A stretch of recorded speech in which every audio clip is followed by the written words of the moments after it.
కర్నూలు జిల్లా ఎమ్మిగనూరు మండల ఎంపీడీఓ కార్యాలయంలో ఎమ్మిగనూరు మండలంలోని వివిధ శాఖ అధికారులతో రివ్యూ నిర్వహించి మండలంలోని వివిధ గ్రామాలలో గల ప్రజలకు డ్రైనేజీ కాలువలు, రోడ్లు, శానిటేషన్ తదితర సమస్యలు ఏమీ లేకుండా ముందస్తు చర్యలు తీసుకుని గ్రామాలలో గల ప్రజలకు పరిశుద్ధమైన త్రాగునీరు అందించి ప్రజల ఆరోగ్యాన్ని కాపాడేందుకు కృషి చేసి ఆయా శాఖల అధికారులు అనునిత్యం గ్రామాలలో ప్రజలకు అందుబాటులో ఉంటూ వారి సమస్యలను ఎక్కడికక్కడ పరిష్కరించాలని అధికారులు కోరుతున్న ఎమ్మిగనూరు నియోజకవర్గ శాసనసభ్యులు డాక్టర్ బివి జయనాగేశ్వరరెడ్డి.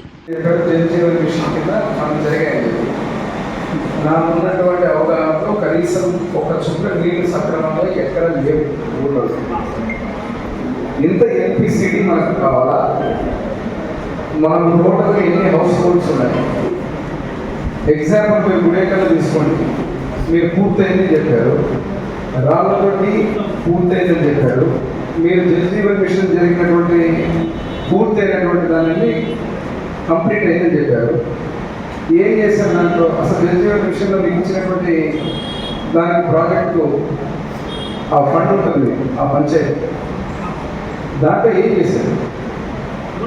రాళ్ళతోటి చేయండి. ఎగ్జాంపుల్ ఆంధ్రప్రదేశ్ ఇంజనీరింగ్ మీరు చెప్పాలి కదా, ఏం చేయాలి?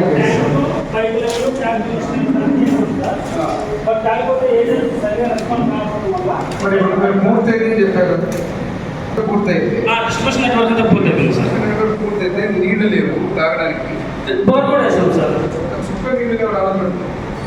ముందు కూడా పోయాము. ఇప్పుడు నేను అనేది ఏంటంటే, మీకు వాటర్ అయితే లేదు, మీరు బోర్ వేసి బోర్ నీళ్ళు డిస్ట్రిబ్యూషన్ ఇవ్వడానికి జలజీవన్ మిషన్ పెట్టింది, ఫిల్టర్ యూనిట్ ఉండదు దాంట్లో, మరి తాగడానికి నీళ్ళు. సార్ యాక్చువల్గా అదే మనం ఇది ఎట్లా అంటే సార్ జలజీవన్ మిషన్ మనం వేసే వాటర్ డ్రింకింగ్ వాటర్గా తీసుకుంటున్నాం సార్. ఆ బోర్ వేసి నీళ్ళు తప్ప సప్లైకి ఇవ్వాల్సినటువంటి పంచాయతీకి ఇచ్చేటువంటి సెంట్రల్ ఫండ్, అవునా? దాంట్లో మీకు స్టోరేజ్ ఉంటుంది, డిస్ట్రిబ్యూషన్ నెట్వర్క్, అంతేకాకుండా దాని దగ్గర ఫిల్టర్. ఎందుకు లేదు?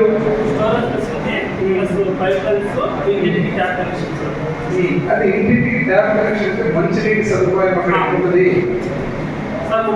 మీరు టెస్ట్ చేసి వాటర్లో ఫ్లోరోసిస్ ఉంటుందో ఫ్లోరైడ్ ఉంటుందని చూస్తారు తప్ప దాన్ని మంచినీళ్ళు శుభ్రంగా పరిశుభ్రంగా లేకుండా మీరు ఎట్లా సప్లై చేయగలరు?